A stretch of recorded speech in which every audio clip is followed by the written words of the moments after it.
Why is Africa still poor? Hey guys, welcome to my channel, Economy Crisis. While $134 billion flows in each year primarily in the form of loans, foreign investment, $192 billion flows out primarily in the form of foreign company profits, tax evasion, and the cost of climate change adaptation. The presence in Africa of some of the world's fastest growing economies provides fodder for the Africa rising narrative. A stroll through the capital cities of Nigeria, Kenya, South Africa, Angola, and others will put a stamp on the narrative that Africa is rapidly rising. Crane-filled skylines, the construction of road networks and railway lines, multi-million-dollar mansions and business malls springing up across major towns and cities, and emerging technologies are just few signs of the continent's rise to prosperity. However, even as the people around the world debate how quickly the continent is growing, the other narrative that goes hand in hand with this narrative is that staggering number of people who are still struggling with deep-rooted poverty on the continent. Before we continue, kindly hit the notification button to be notified when next I post new videos. Let's get started without further ado. While powering Africa would significantly contribute to the continent's growth, we argue that for Africa to grow sustainably, it will need to pursue comprehensive methodologies that address all bottlenecks to development. We argue that to understand the areas for reform, governments must first understand why Africa has been held back for so long. Terrorism and civil wars. The claim that civil wars like terrorism contribute to poverty is self-evident. People become disoriented and destitute as a result of war. They also cut businesses off from their customers furthermore. Roads and communication networks are destroyed or disrupted, further crippling their businesses. Industries fail, people lose their jobs, and investors lose faith in the affected country, causing the affected region to slide down the economic slope. Then there's the trail of deaths and scores of people injured, not to mention the loss of poverty, all of which contribute to the rise in poverty in areas ravaged by wars and terrorism. Terrorism cost the world $52.9 billion in 2014, according to the 2015 Global Terrorism Index. This is the highest figure since 2011. In the same year, 32,000 people were killed as a result of terrorist attacks. Since its inception 6 years ago, the Boko Haram insurgency in Nigeria has claimed over 100,000 lives. Since its inception, the Boko Haram insurgency has claimed over 100,000 lives. Poverty is unavoidable, with which such severe economic consequences and deaths. Corruption, dubbed kitu kidogo or chai, loosely translated as something small or tea in Kenya, has spread to most African countries. This has contributed to Africa's current predicament. Senior leaders in both the public and private sectors have resorted to accepting bribes.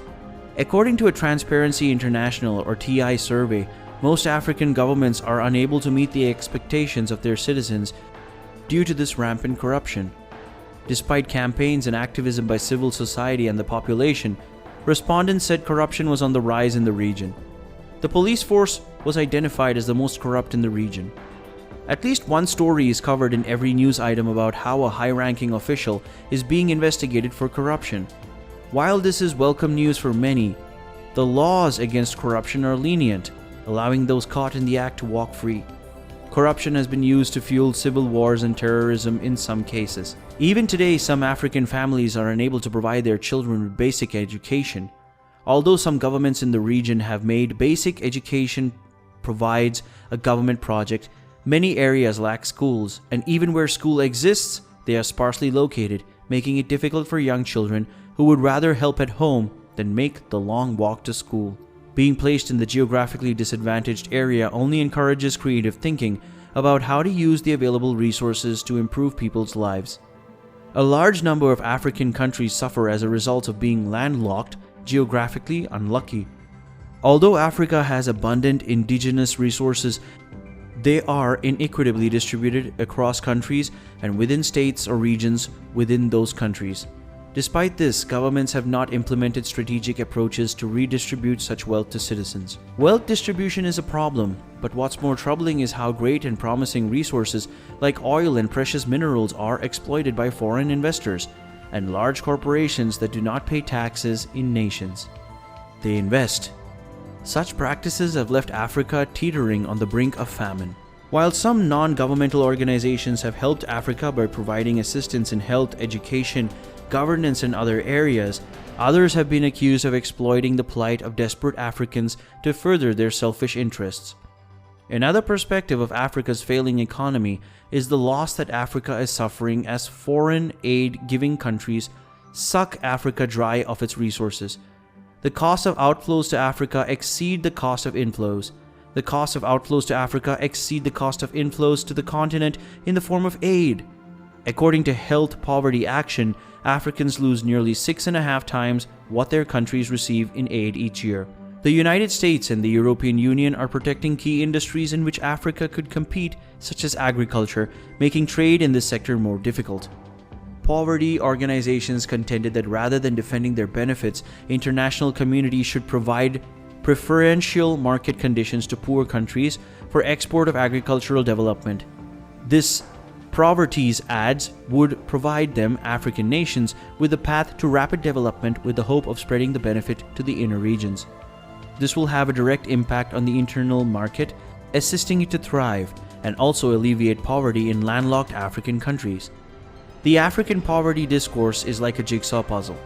Africa as a region is wealthy, but its people are impoverished. Even though Africa is rising, poverty is stifling the continent's growth efforts. Africa as a region must address the region's disregard for sound economic policies. Corruption, self-serving personal interests, lust for power, and religious and ethnic differences are clogging the pipeline through which development would have flowed. To propel Africa's development wheel forward, governments, regional communities, and the private sector should develop effective strategies based on regional needs and collaborate with like-minded corporations, both domestic and foreign. Africa has the potential to outperform any other continent if it focuses on avoiding corruption and providing basic amenities such as water, food, shelter, energy, education, and security for all.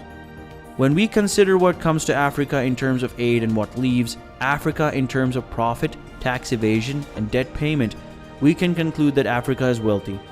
Africa is financing the development of other continents. Africa is a prosperous continent. Let us all work towards making it the region to live up to its name. Africa, a land of wealth. That's all for today, folks. Thank you for spending some time with us, and if you found this video interesting, make sure to hit the like button and the notification bell, and subscribe to our channel to get access to more interesting videos from us. Until next time.